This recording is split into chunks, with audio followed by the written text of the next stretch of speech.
I would like to welcome everyone to the inaugural Seamus Mallon Lecture. On behalf of myself and my family, I'd like to express my sincere thanks to the Hume Foundation for hosting this event. Particular thanks to Tim Atwood for coordinating and organising this evening, and to Dawn Purvis for moderating. It is 1 year and 5 months almost to the day since Dad's passing, and whilst I miss him every day, I take great comfort and pride in his enduring legacy of a shared home place.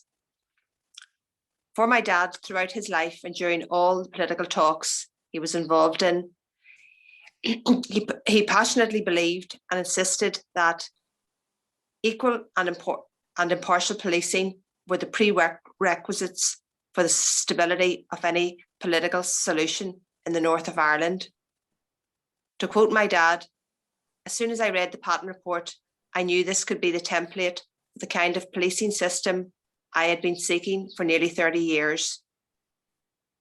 It's therefore very fitting that this first Seamus Mallon Lecture is being delivered by Lord Patten, as ensuring that the recommendations of the Commission that Lord Patten chaired into policing in Northern Ireland were fully implemented was one of my father's proudest and most hard-fought achievements. I'd like to introduce our speaker for this evening, Lord Christopher Patten. Chris Patten was a former MP for Bath, a seat he held from 1979 until 1972.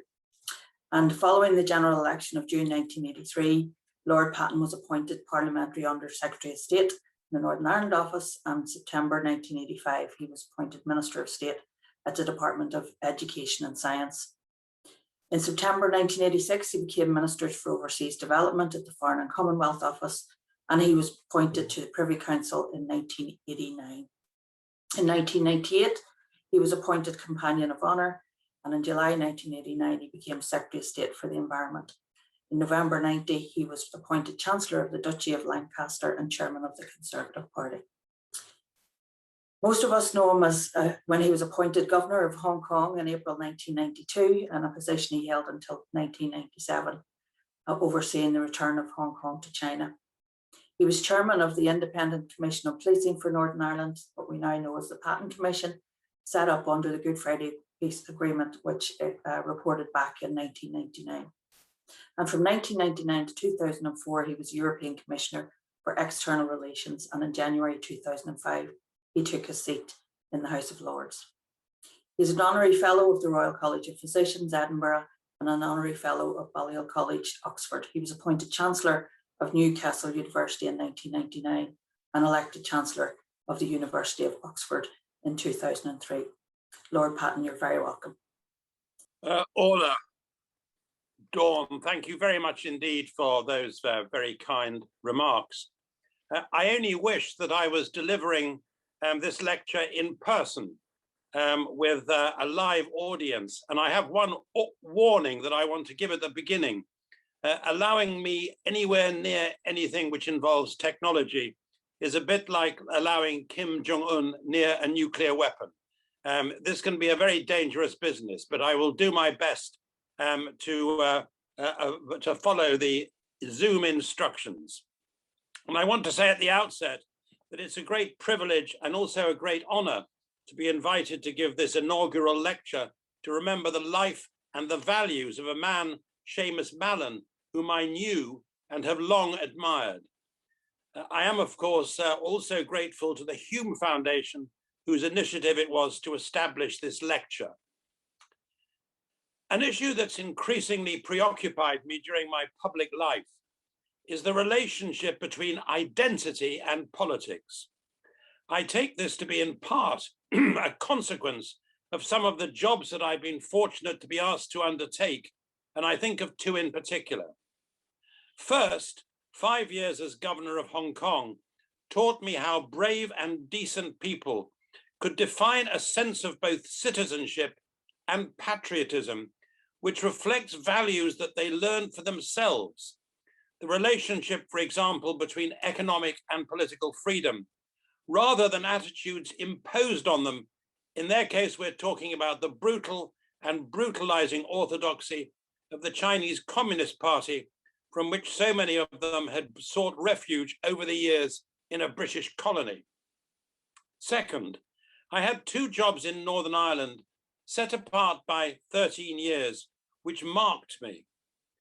I was a junior minister, as you said, Dawn, responsible for much of what we would regard as the normal side of life from 1983 to 1985. And I then returned to Belfast to chair the Policing Commission in 1998-99 after the Good Friday Agreement. It's the job of which I'm most proud of having done. Attitudes in Westminster to my appointment as a junior minister spoke volumes about the view of the province from London. An appointment to the Northern Ireland office was often compared with being sent by a Communist Party General Secretary in the Soviet Union to manage a power station in Siberia. The attitude to British ministers in Northern Ireland itself was friendly, if tinged with a polite and amused skepticism. My senior civil servant when I arrived in Belfast was Norman Dugdale, a Lancastrian scholar and a very fine poet who translated, slightly surprisingly, poetry by the Alexandrian C.P. Cavafy. Norman's view of junior British ministers was given in his poem Provincia Deserta, or as Catholic priests would say, Provincia Deserta. Here it goes. Well, here it is, not Botany Bay, but a penal settlement all the same. The sentence, life without remission, saving, of course, sir, such as yourself, gentlemen newly come to live in the governor's lodge. 2 years from now, you'll be safely home again and dining out on your bizarre experiences, which cannot fail to please your hostess and amuse the company.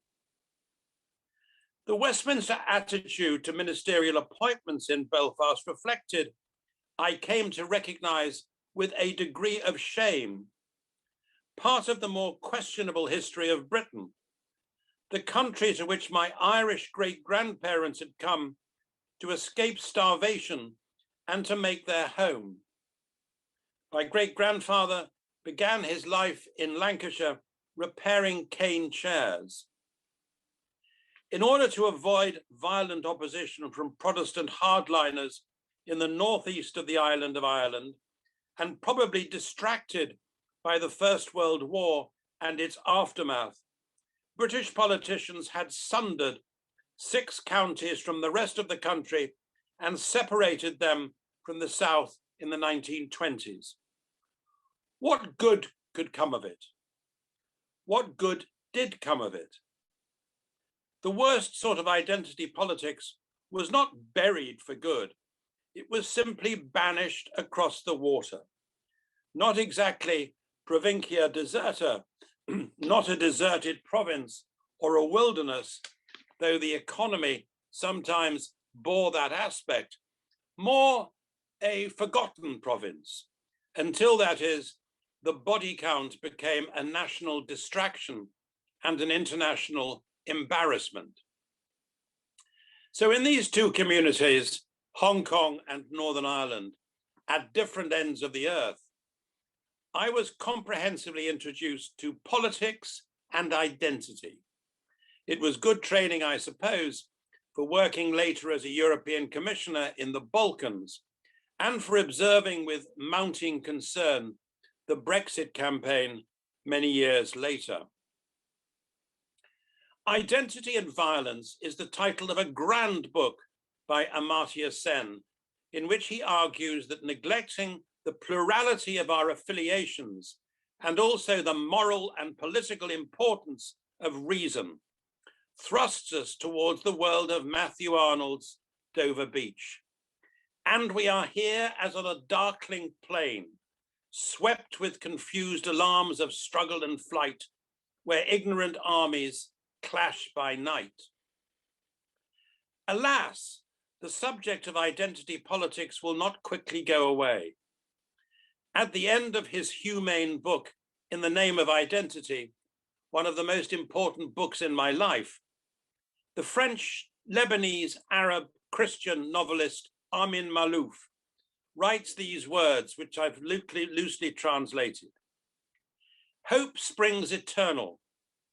May my grandson growing up and finding this book, one day by chance on the family bookshelves, look through the pages, read a passage or two, then put it back in the dusty corner where he found it, shrugging his shoulders and marveling that in his grandfather's day, such things still needed to be said. I fear that for some time to come, they will still need to be said, unless there are more political leaders in Northern Ireland and well beyond Northern Ireland, with the sort of courage, honesty, and generosity shown in abundance by Seamus Mallon. One of the reasons for my admiration for Seamus, and my gratitude as well, came after I had produced with my colleagues the report on policing in Northern Ireland. The report was eventually implemented in full by the government, despite the efforts by Peter Mandelson and the Northern Ireland office to water down, to dilute some of its recommendations in order to make them more palatable to hardline unionist critics. Seamus Mallon was one of those who fought hard in and out of Parliament to preserve the integrity of our proposed changes and reforms. I think it's fair to say that, to borrow a cliche, a cliché, as Alan Meban used to call them, our report has stood the test of time, bringing policing into line with the aspirations and promises of the Good Friday Agreement, removing the police from the core of the violent debate about their perceived role in relation to the dominance of Protestant unionism, and increasing the number of Catholics in a police service tasked with explicit human rights obligations.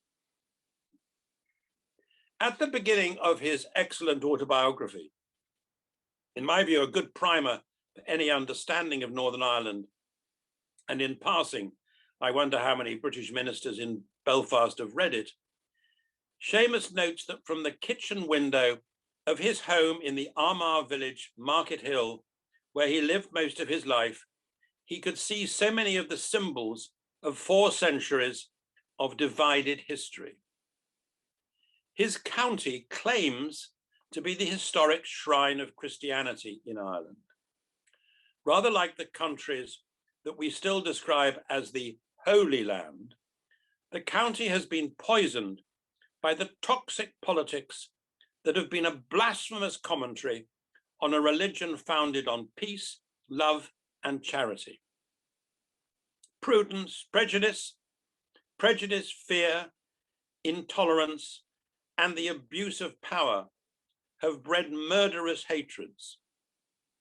The violence has been in its time both the instrument of the attempt to create a Protestant ascendancy to underpin continuing British rule, and the reaction to the way in which that was done through the plantation, the penal laws, and the partition of the whole island of Ireland.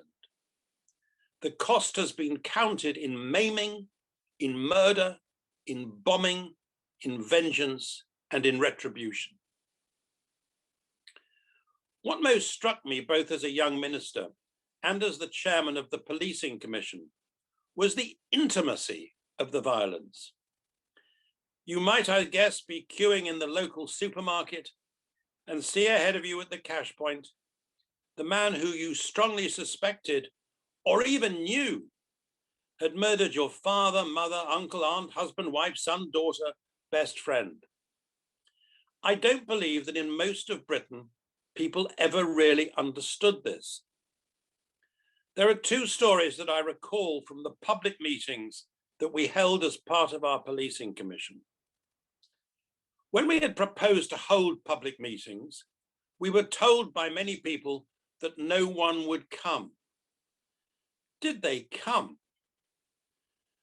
Towards the end of one packed meeting in a village in County Down, held in a cinema that reminded me of the one in that marvelous film, Cinema Paradiso, one elderly leader at the back of the hall asked if she could ask one final question.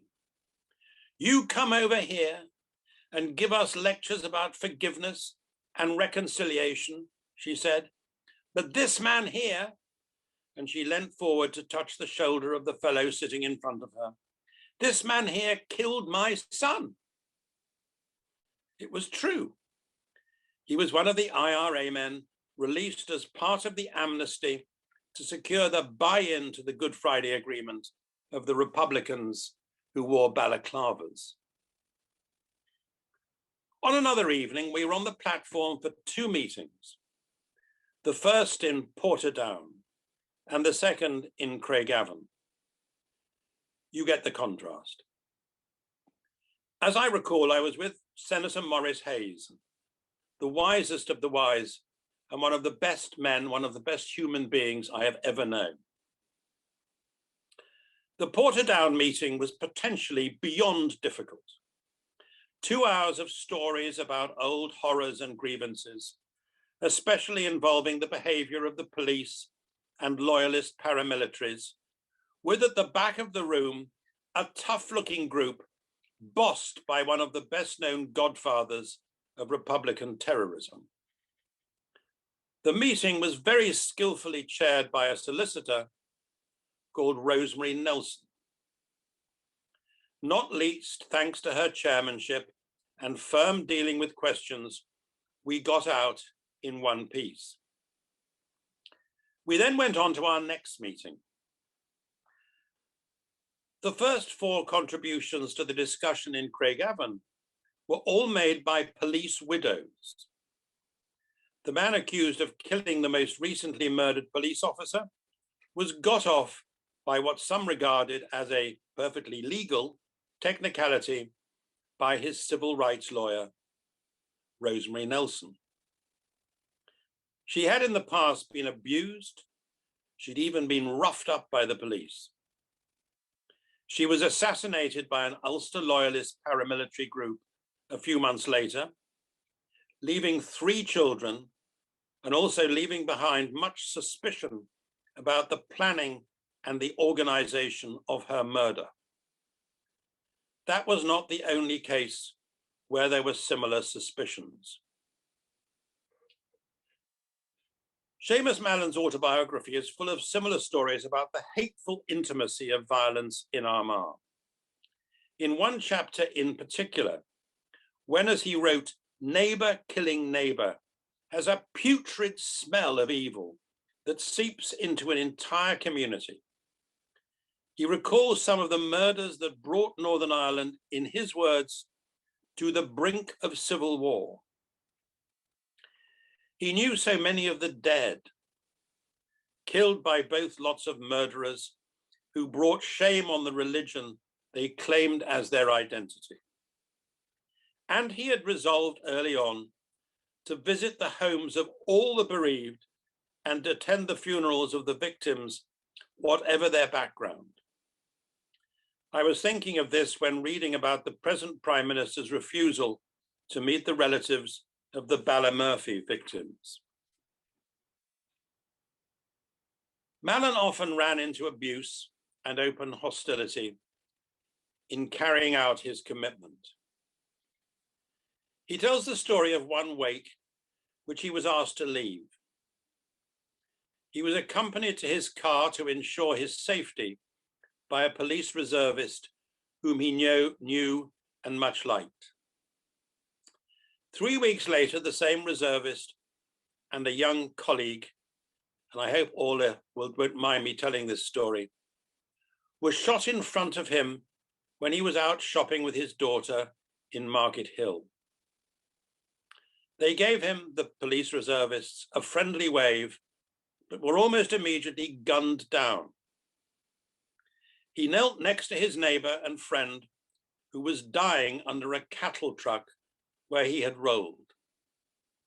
Mallon continues with the story, and I quote, "The effluent from the cows was seeping down on top of him. So there I was on my knees, and the young policeman dying beside me. "Seamus," he said, "tell them all I love them." That incident, he wrote, really put calluses on my soul. So while he agreed to put bulletproof doors in his house, he kept on going in politics, arguing for an end to violent republicanism and for an end as well to the discrimination against the minority community, which felt and alas knew all too well that the law and its upholders were frequently not their friends. As a young, educated Catholic, Mallon, like so many others, saw that the three most obvious careers open to him were teaching. My grandfather thought the same. The priesthood, or more difficult for Catholics, the civil service. He followed his father into teaching, but soon recognized that too many of his Catholic neighbors suffered serious discrimination, above all, perhaps, in housing and jobs. One unionist councillor said to a friend of Mallon's who approached him about getting a house allocated to his family, "No Catholic pig or his litter will get a house in Market Hill while I am here." Mallon was perhaps inevitably drawn into local government and the civil rights movement as a result of discrimination like this. He had dedicated himself, like others, John Hume and Austin Curry, for instance, to trying to cope with the consequences of a political life and a system of government which bore the stamp of William Faulkner's remark, "The past is not dead, it is not even past." Looking back at the political and social state of Northern Ireland in the 1950s, 60s, and 70s, what most astounds me, it even challenges all the benefits of hindsight, is how reluctant the British political establishment and even the churches were to call out what was happening in a community which was sometimes known as John Bull's slum. Politicians, newspapers, and opinion formers were happy to sound off self-righteously about what was happening in the southern states of the United States of America. We could wax passionate about segregation and the absence of voting rights there. But we were a lot more reluctant, at best cautiously circumspect, about what was happening in our own backyard. Did British politicians ever go to Northern Ireland? Did they care about the gerrymandering and about the way that housing was allocated? Why did they get so angry about the interest taken by Irish American politicians in what was happening just over the water from Westminster? I suppose that for the Conservative Party, there was some trepidation about showing any interest in a part of the United Kingdom important for the partisan reason that there was a guaranteed bag of unionist votes to sustain Conservative governments in the House of Commons. We wouldn't want to put that at risk, would we? Better not to know what was actually going on. Then the balloon went up and the bombs went off. To their credit, Seamus Mallon and his colleagues, who formed the nucleus of the SDLP, were focused on three political goals beyond the alleviation of present discrimination against their co-religionists. They knew that there was an all-Ireland dimension to any solution, and they believed in it. But they were passionately opposed to violence, passionately committed to the democratic process. It's easy to say that having seen so many murdered and maimed Irish men, women, and children, opposition to violence was obvious. Not so. Mallon pointed out that what was worrying was how many otherwise decent people simply looked the other way when the bodies were counted. It took courage for a nationalist to oppose the murderers led by men like Gerry Adams. Moreover, over the years, opposition to violence sometimes seemed to come with a political as well as human cost. Tony Blair once said to Seamus Mallon, "The trouble with you fellows is that you have no guns." Now, I don't believe for one moment that the then Prime Minister could really have meant to encourage the idea that to get concessions out of a government, threatening violence was the way to go. At the very least, while Mr. Blair was not suggesting that those who threatened violence were always likely to get the upper hand in any political argument, he, Seamus, was being presented nevertheless with a pretty blunt piece of realpolitik. But I shouldn't sound critical or unfair to Mr. Blair. The Good Friday Agreement would never have happened without his determined involvement. Building on the work already started by John Major and working with Bertie Ahern, and moreover, drawing on the support of the United States, peace was brought to Northern Ireland. It was patiently negotiated and driven home because there existed in Northern Ireland a commitment in a large part of the nationalist community that the only way to achieve peace was to pursue it steadily through democratic politics. Without the SDLP, I rather doubt whether some in the Unionist community would have accepted, as they eventually, if belatedly, did, that they could find partners on the other side of the religious and cultural divide. Moreover, there was a government in London that looked as though it was prepared to stand up to the sort of anti-democratic behaviour which an earlier British Labour government had allowed to destroy the first effort at power sharing. The Good Friday Agreement was also born of the understanding in Britain and the acceptance of part of the Unionist community that there was an Irish dimension to any peace settlement, which could not be ignored, even if it should not be overplayed. The Irish dimension itself was a recognition of the complexity of identity in an island shared by Catholics and Protestants, in our archipelago, which was culturally, politically, and genetically intertwined between different communities and geographies.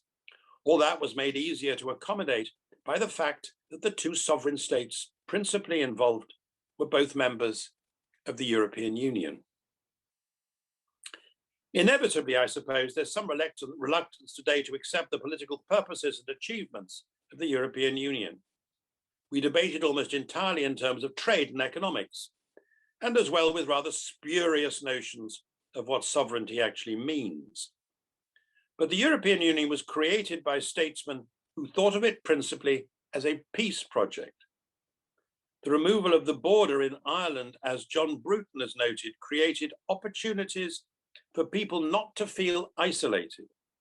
A sense of isolation in terms of being disregarded or in a permanent minority lay behind some of the very aggressive tactics that were adopted by Republicans and indeed at times by loyalists as well. Making borders less important was good for peace in Ireland and elsewhere in Europe. The closeness between the Republic and Northern Ireland is made explicitly in the preamble to the Good Friday Agreement.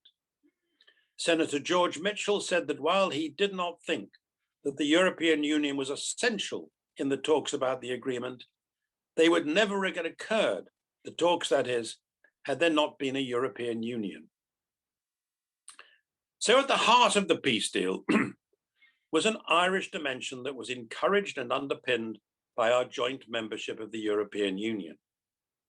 The parties to the agreement accepted that you could feel loyalist and unionist or Republican and nationalist. But above and beyond that, in a liberal democracy under the rule of law, you were prepared to accept that you identified yourself beyond those labels with an overarching commitment to the democratic process. Moreover, you refused to accept that change could only be achieved through violence. Your identity as a loyalist or a nationalist did not necessarily blind you to decency and civic humanism. Republicans would not have to accept the symbols of Britishness except the commitment to change through the ballot box. Loyalists could sustain their own sense of British identity, accepting that the constitution of the state in which they were still just, but only just, a majority, could be changed if the majority went against them. Demography appeared inexorably to be leaning in that direction. Perhaps it was reasonable to hope that Northern Ireland had discovered in a sustainable way the ability of different communities to live peacefully together in a land they all loved. Exactly how sustainable does that bet on peace, that bargain across the security walls, seem today? It's no exaggeration to worry that it has been put at risk by Brexit and by a government which looks as though it has difficulty comprehending, except in terms of pound notes, and perhaps not even then, what has kept our kingdom more or less united. I have a sense that those Brexiteers who say that they got their way in the referendum for reasons above and beyond economics and trade fail to understand that similar sentiments are likely to move opinion in Northern Ireland as well as in Scotland. On top of this, we should recognise a point made with brutal force by Seamus Mallon in his memoirs, and I quote, "I see in my unionist neighbours not just the pain and suffering caused by the loss of their loved ones, but also the pain of betrayal. Their belief that the British used and then abandoned them." This has, of course, happened once again. A border gerrymandered by British politicians did not keep unionists safe in their political comfort zone forever. And Lloyd George was not the last British politician to slip away from promises made into a fog of tricks and delusion. Consider what all with eyes to see, eyes to read have known since the Brexit campaign was waged, and what was clear about the legislation to give effect to the deal with the European Union, when the DUP and others were led up the garden path in order to try to get them to support the deal. As I've said, the absence of the border is at the heart of the Good Friday Agreement, legally, practically, and symbolically.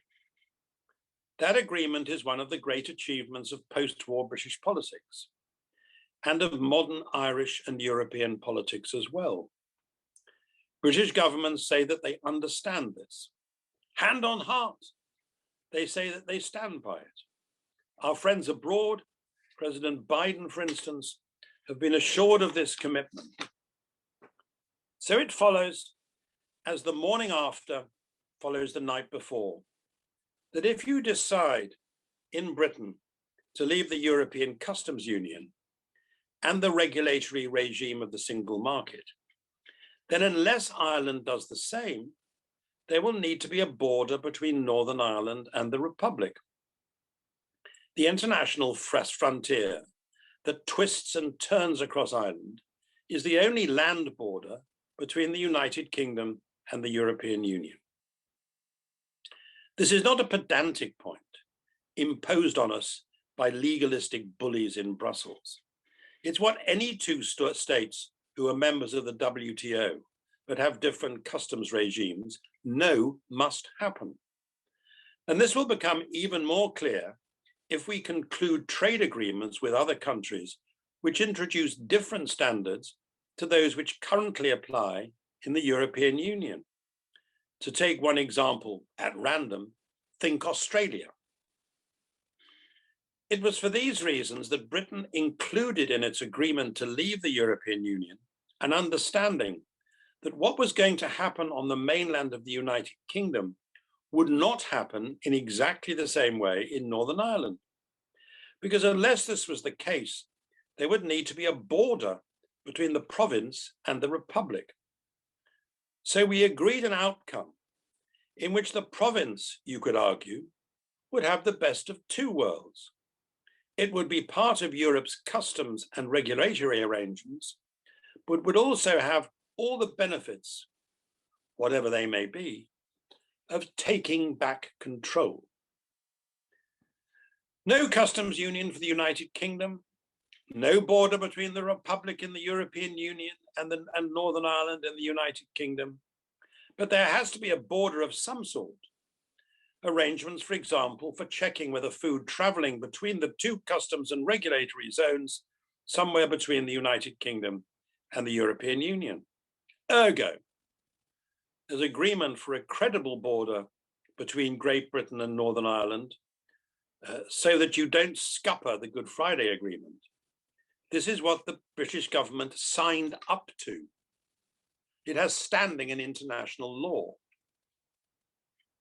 How do you convince the Unionists of Northern Ireland that they're not going to be treated as though they're different from the rest of the United Kingdom when it comes to trade matters? The very point that Theresa May, to her credit, thought would be constitutionally outrageous. That is why she argued passionately for the Northern Ireland backstop, which was rejected by the present British Prime Minister. Indeed, his rejection of it was one of the steps on his road to Downing Street. So in these circumstances, what do you do if you're this British Prime Minister now? You give assurances to the Unionists and to other MPs that you must know are not true. And you even get covered on television saying them, though I don't notice the BBC or Sky or ITN showing those bits of film much these days. You tell the DUP and business leaders in Northern Ireland that if they back your plan for what Fintan O'Toole calls social distancing from the rest of Europe, then whatever it says in a protocol to an agreement that you have yourself signed with the European Union as part of, and I quote, an oven-ready agreement, just as there will be no border between the province and the Republic, nor will there be a border between Britain and Northern Ireland. Over our dead bodies, Scout's honour, dib, dib, dib, fib, fib, fib. Were the promises simply mistakes in interpretation? Can all be for the best if only the Brussels bureaucrats see sense? Can't they see that if the marches held in Northern Ireland in July lead to more violence on the streets, if the politics of Northern Ireland are pushed back into the same old, toxic mayhem suffused with memories of past outrages, then it's Brussels that's to blame? I'm sure that the EU will try to find some ways. What was Mr. Johnson's phrase? Sandpapering the rough edges of the deal, loyally negotiated by his apparatchik, Lord Frost, a man who has made a speciality of reaching trade deals which produce less trade. But how far will the sandpaper have to go? The phrase papering over the cracks pales into nothing besides sandpapering over the border. European governments are now being asked, which clearly riles many of them, to make adjustments to the terms of the protocol in order to help Britain keep its word over a deal that we in Britain said we wanted and that we willingly signed. However provoked other governments may feel, there's surely sufficient room of manoeuvre to make some changes over issues like trusted trader status and the movement of pharmaceuticals. But our own government at Westminster has much to do itself. For a start, it must tell the truth. It must implement the illegally binding protocol. It should explain, which happens to be true, that both communities in Northern Ireland are equally challenged by the way that Brexit works. But they're given sufficient advantage, significant advantage, through the protocol, as many have pointed out, to get the best of both worlds. London must work in good faith with the European Union to identify possible flexibilities in the application of the protocol, including flexibilities that are available to the British government itself. It's not for our Brexit government simply to wish away what it negotiated and blame any consequences on others as we face the marching season in July. We should be blunt about this. It matters to our international reputation. The problem at heart is not the sausages you get from Sainsbury's, but the porkies that we all get home and abroad from Downing Street.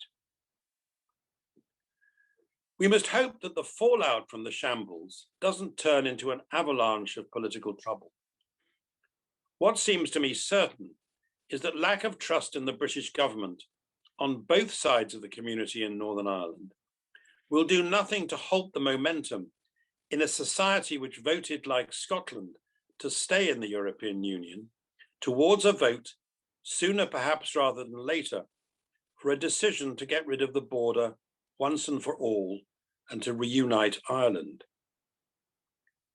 It's at this point that I want to return to part of the legacy of Seamus Mallon. It speaks to his generosity of spirit, his blazing honesty, his searing courage, his wisdom, and his love of his country. Mallon never faltered in his nationalist hopes, but nor did his nationalist hopes ever overwhelm his understanding of the nature of the community in which he lived. The community did not comprise simply Catholic nationalists and Republicans. It was home to Unionists too. Unionists who did not just have rights for the time being as part of a disappearing majority, but rights as Ulstermen. As the Northern Ireland poet John Hewitt wrote in his great poem, The Colony, they had rights drawn from the soil and sky, the use, the pace, the patient years of labour, the rain against the lips, the changing light, the heavy clay-sucked stride of altered us. We would be strangers in the capital. This is our country also, nowhere else, and we shall not be outcast in the world. So Seamus Mallon argued, a simple majority in a Border poll would not be a sufficient basis for the reunification of Ireland, which he believed would surely one day come. To make a new Ireland, north and south, would require parallel consent. They would need to be the consent as much as possible of what will soon become the minority unionist community, as well as among nationalists and Republicans. Mallon recognized, a passionate lover of his country, that it would never be at peace with itself if it imposed in the future through the ballot box on a new minority what Catholics, when in a minority themselves, had had imposed on them for decades through the boundary jiggery-pokery of the 1920s. I've read legalistic arguments against Mallon's generous view that a harmonious community needs to be founded on more than one larger vote edging out the smaller one. Why this argument goes, should Catholic nationalists not enjoy the advantages bestowed by past politics on unionists for so many years? To which I think the answer is simple. Look what happened. Any sensible government in Dublin would want to avoid governing a community with a disgruntled, to say the least, minority breathing biblical fire and brimstone in the northeast of the country. Uniting Ireland involves uniting hearts as well as economies. And if Catholic Republicans and nationalists are prepared to show understanding and charity, so in due course will unionists. Seamus Mallon could not believe that such a change was impossible, nor can I, despite the so-called peace walls still going up all over Belfast. I can't give up all hope. Bury hope and what's left. I'm sure that this will be where much of the Irish political argument will be focused in the future. The fact that a Catholic nationalist Ulsterman, like Seamus Mallon, understood this and argued for parallel consent is another example of his importance in the country he loved. As a Greek sophist, Philostratos, much admired by Cavafy, whom I mentioned earlier, once wrote, "The gods perceive things in the future, ordinary people things in the present, but the wise perceive things about to happen." Wondering best how to conclude this tribute to Seamus Mallon, I remembered one of my favorite poems by that same Cavafy, the greatest poet in my view of public life. It was one of Norman Dugdale's favorites too. It's called Thermopylae, and it tells the story of that famous heroic fight by the Spartans against a huge army of Medes or Persians. Bear in mind when hearing it that the character Ephialtes, referred to at the end of the poem, was the spy who, despite Spartan bravery, led the Persians behind the Spartan lines to a victory achieved by trickery and deceit. I'm not sure which contemporary characters Ulsterman might identify with Ephialtes, but I'm sure that Seamus would have had a few guesses. So this is how I think today of a man who had to demonstrate hour after hour, day after day, more bravery than is required of most of us in a lifetime. Honor to those who live in the life they lead, define and guard a Thermopylae, never betraying what is right, consistent and just in all they do, but showing pity also and compassion, generous when they're rich and when they're poor, still generous in small ways, still helping as much as they can, always speaking the truth, yet without hating those who lie. And even more honor is due to them when they foresee, as many do foresee, that Ephialtes will show up in the end, that the Medes will break through after all. But not, I hope, in Armagh. Not, I hope, in Northern Ireland. Northern Ireland deserves better. The Republic deserves better too.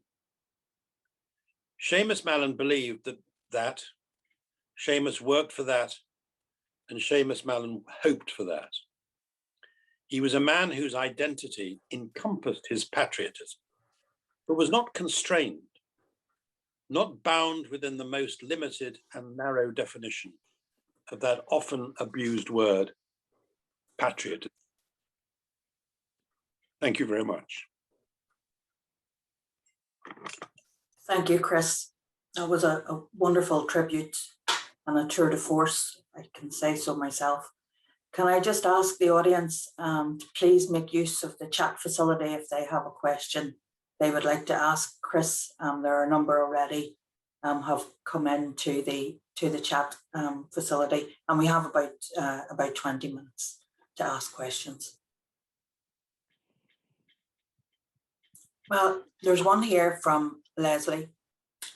What is your opinion that any UK Conservative government in the future would agree to a border poll? Well, I think that Conservative government or any government in the future would, if the conditions in the Good Friday Agreement were met, would have to agree to a border poll. But my argument is that there's a difference between the legal argument and the political and moral argument. And I think that a sensible government wouldn't try to stand in the way of a border poll, but would encourage moderate voices in Northern Ireland not to press for reunification simply on the basis of a slim or even a large majority, but would want to ensure that as far as possible, opinion in the minority, then minority community were carried. But I think you can't stand against a poll which has been promised.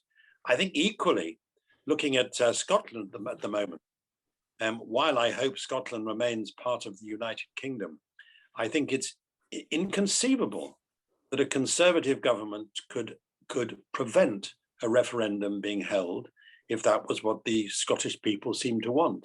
So I think that governments have to be realistic about this. They have to be guided not only by the law and by politics, but they also have to be guided by what is morally right. Thank you. We have a question from Kieran McLaughlin. You mentioned the crucial role of the United States in delivering the Good Friday Agreement. Can that community play a similar supportive role today, especially in reaching out to and showing respect to unionists?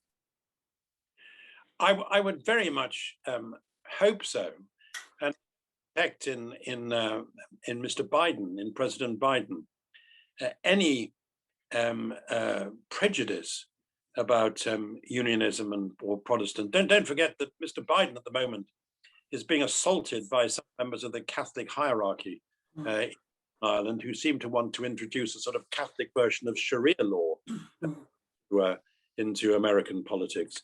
Biden has a strong sense of his Irish roots, something which has grown on me over the years. He has a strong sense of the huge success that the Good Friday Agreement represented, but he has no animus about unionists, and I'm sure would have found himself very sympathetic, I can't speak for him, to Seamus's arguments about parallel. What I think would be sad would be if it required, once again, the influence and the diplomatic efforts of the United States to get the United Kingdom and its various parts into agreeing on a sensible way forward. We should be grown up enough ourselves to do this for ourselves. But there's no question that the last time round, the Americans and particularly George Mitchell played a fantastically important part in getting the Good Friday Agreement over the line. Well, I tell you something that I used to interest me. When I was a junior minister in Northern Ireland, I used to be sent to North America very often with, from the Republic, Mary Robinson or Peter Sutherland, to try to show American public opinion that we weren't entirely divided, we weren't all devils, either on one side or the other. And it was a genuine surprise for the Americans to discover that it was possible to talk about the prospects for Northern Ireland and the prospects in the Republic itself in a civilized and humane and, I hope, thoughtful and generous-spirited a way.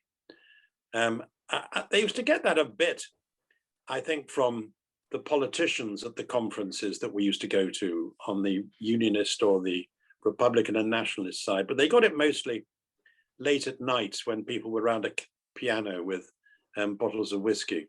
Remember my one friend, Maurice Hayes, saying that the real way to deliver power sharing was for the nationalists to run Ireland at night and the unionists during the day. And that, I think, reflected some of the experiences we all enjoyed as American tours. Thank you. We have a question then from Brendan O'Leary, who says that applying the parallel consent principle to a possible future referendum would violate the Good Friday Agreement. Do you agree? Well, I'm not sure. Holding the vote would, I think, be in line with the Good Friday Agreement. But you could perfectly well say, in arguing on either side, that the outcome should not necessarily predetermine the constitutional arrangements in Northern Ireland and in the Republic. I think that indeed a powerful argument for moderates, and there are moderates in both communities, would be to say that this has to be about hearts and minds, and not just about crosses on the ballot paper. And that was Seamus's point, really. And it seems to me that it's been the point made extraordinarily passionately over the years by the SDLP and by moderate unionists and by the Alliance Party. And I hope we'll hear it again. When I think about the churches in Ireland, when I was most active in the 1980s and I suppose in 90s, it was a point of view which you heard put passionately by the Methodists. It was a point of view that you heard put passionately by the Quakers. You didn't hear it quite as much from the larger churches, which I thought was a pity. But the best examples I heard of a clergyman speaking great sense about the relationship between decency and religion and politics was the arguments put by a very wonderful Methodist, the Reverend Good, who was a really terrific man. Still doing great work. There's a question here from Tony.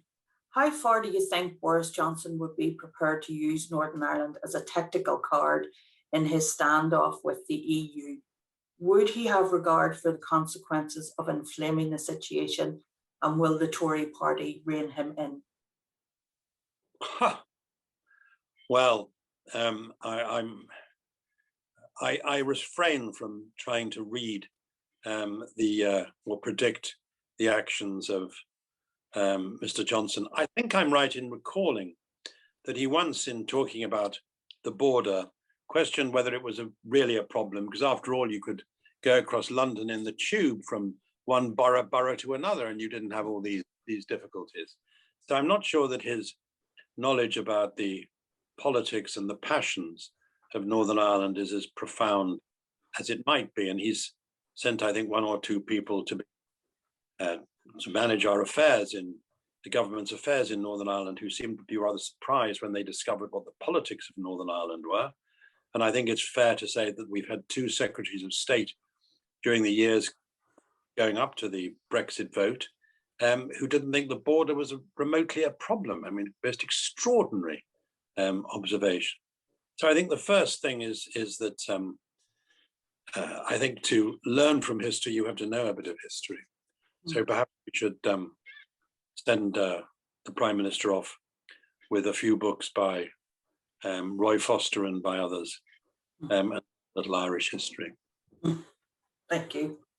We have a question from Catherine Shannon, who asks, can you comment on the importance of Irish-American influence on Margaret Thatcher eventually agreeing to the terms of the Anglo-Irish Agreement, and whether you were surprised by the very hostile unionist opposition to this?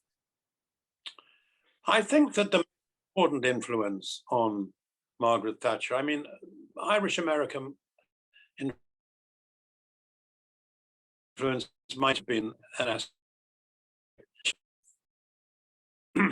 for her, Goodall, who was one of two great Catholic civil servants back in the 1980s. One of them was called Quinlan, who was surprisingly the great expert in Britain on just war theory and on nuclear weapons, and the other was David Goodall. Michael Quinlan had been brought up by the Jesuits. David Goodall was a rather typical Benedictine, a wonderful, quiet-spoken, gentle man who, as well as his brilliance as a public servant, was a remarkable watercolorist, very dainty little paintings. And it's interesting, if you read Charles Moore's huge biography of Margaret Thatcher, how Charles Moore, who had very strong views about Northern Ireland, is never anything but generous about David Goodall and the impact he made on Thatcher. I'm not sure it did him any good in career terms. He was a Europeanist and would have been expected in the Foreign Office to go on to be, I suppose,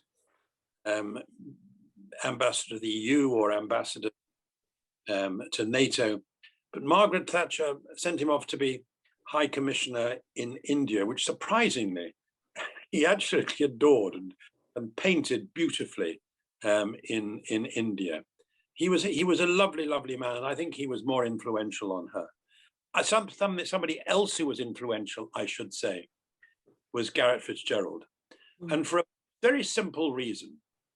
When Margaret Thatcher was first leader of the Conservative opposition and was going to political meetings, not of governments, but of leaders of political parties in Europe, people like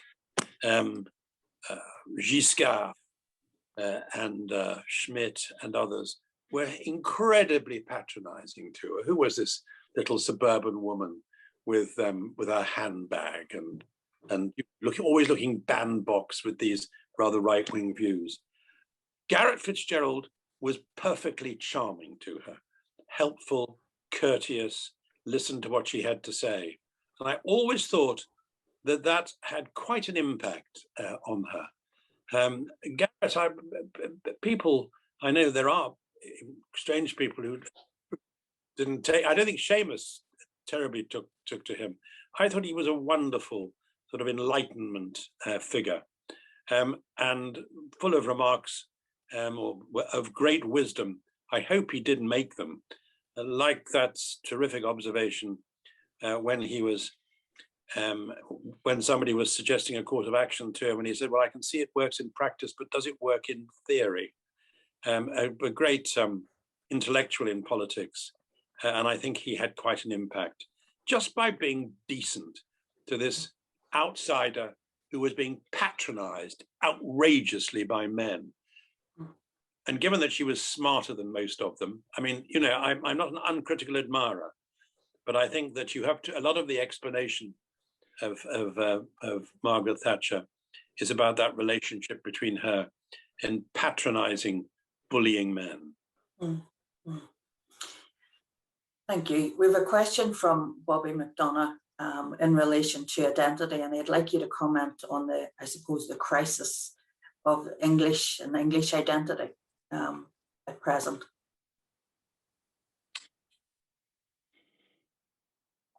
I think that the Brexit campaign was an explosion of English identity politics, of English nationalism. Now, there are some aspects of it even today which have one wincing with embarrassment. Our Secretary of State for Education in Britain, King Kim Jong-Williamson, has today been advocating children beginning their school days by singing a song that somebody's written called One Britain, One Great Country, or Great Britain, One Country, something like that. And it's a sort of parody of what we've seen in the last few years. And it's unfortunate that making a case for a broader sense of Englishness and Britishness has been made more difficult by the extent to which wokish culture has created difficulties in making a balanced case about our history and about our identity as a mongrel nation. But I definitely think that, to a very considerable extent, driven by some parts of the media, English nationalism has overwhelmed the Conservative Party. And there are two things that have fed into it. First of all, nobody should think that it's all about working class grievance, because in fact, there was a huge Conservative Party and suburban middle class vote for Brexit. I think I'm right in saying that a higher proportion of Conservatives voted for Brexit than members of the Labour Party. But you added to that votes of those who were who had a real sense of grievance, very often economic, but very often a sense that they were patronized in the way that Hillary Clinton unfairly was thought to have patronized the working class in America when she used the terrible expression, the deplorables. And I think if you put together people who died during the 80s and 90s with those in the shires who thought that Britain was going for the dogs, that nobody nowadays, not enough people these days were reading the Daily Telegraph and treating it as Bible. Do you know, when I became a European Commissioner, the Daily Telegraph had an article saying that I'd turned my way on the British way of life. I mean, what on earth could have got anybody to write a sentence as ludicrous as that? So I think that there is a sense of identity, and that the point about nationalism is that it always defines itself against the other. And I'll give one example, which Bobby will understand because he's a classical scholar, and others will understand as well. And I think it was 1961, Enoch Powell gave a speech on St. George's Day about nationalism, English nationalism, about the English national character. And it was full of parish churches and hedgerows and oak trees. And it was sort of wonderful, but slightly balmy. And it ended with a quote from Herodotus, I'm sure, about the Athenians returning to Athens after it had been burnt to a cinder by the Persians. And in the middle of Athens, Herodotus, and I'm pretty certain it was Herodotus, describes an olive tree growing and throwing out green shoots. And Enoch says that will be Britain, that will be England in the future. That is what will happen with us. When he made this speech, wonderful piece of prose, nobody took a blind bit of notice. 7 years later, he made another speech about English nationalism, George's Day, in Wolverhampton, in which he talked about parts of our community now having the whip hand over those who'd been bought. Whip hand, very cleverly chosen phrase. He talked about grinning pickaninnies. He talked about people having shit pushed through old ladies' letterboxes.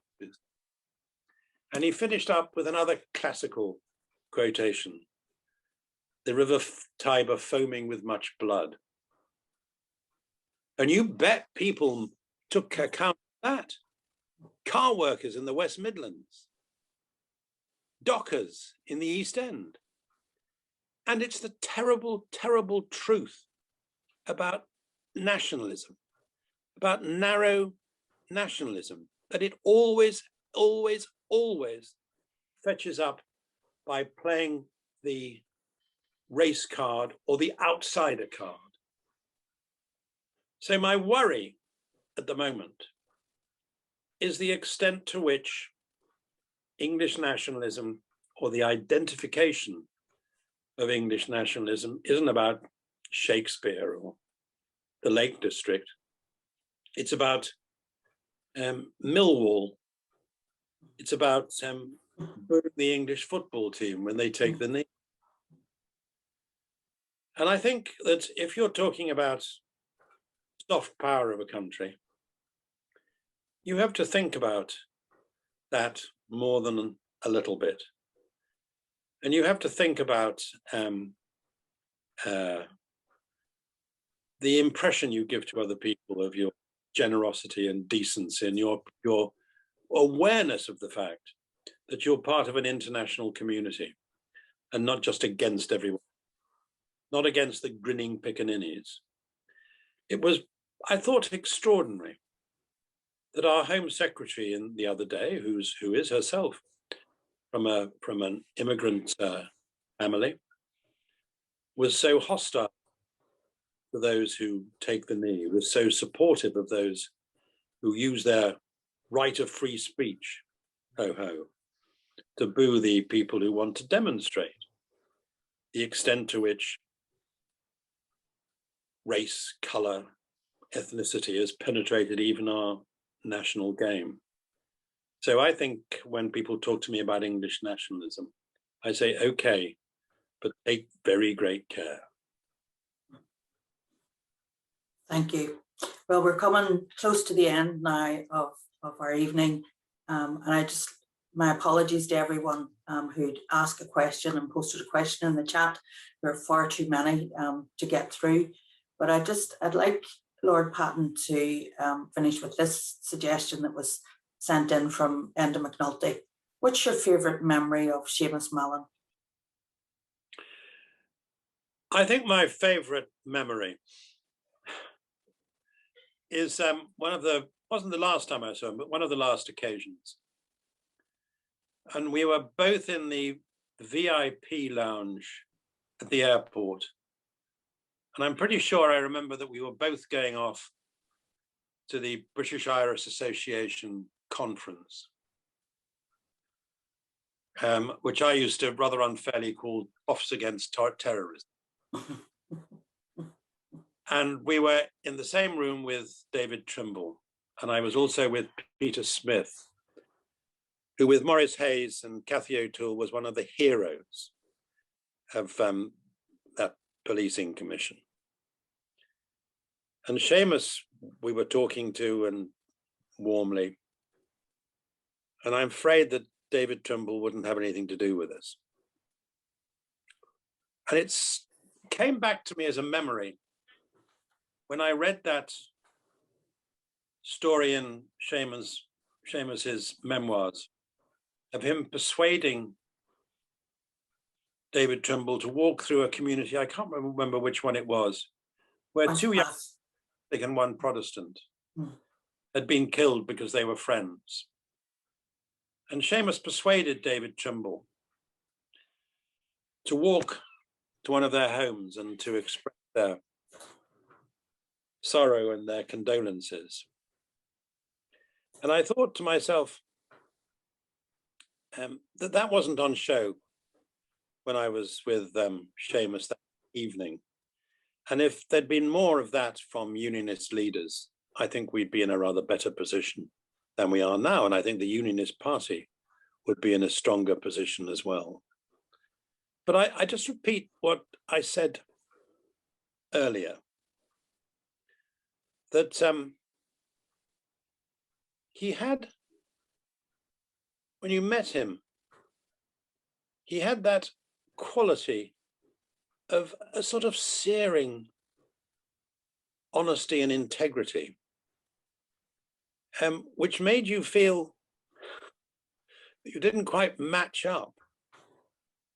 I wandered around when I was doing the policing commission. I had no bodyguards because it seemed to me to be preposterous to do a report on policing and to be guarded by police officers. And they wanted to do it, but I said I can't. I have to rely on the good faith of paramilitaries on both sides. But from 1983 to 85, when Seamus was sitting in the front window of his house and could have been picked off at any moment, when he was going to see the bereaved, I was looked after by 4 terrific policemen who became great friends. But he never had that. And I think that sort of physical and courage, as well as the moral and intellectual courage, is something I really, really admire. He wasn't a showboat.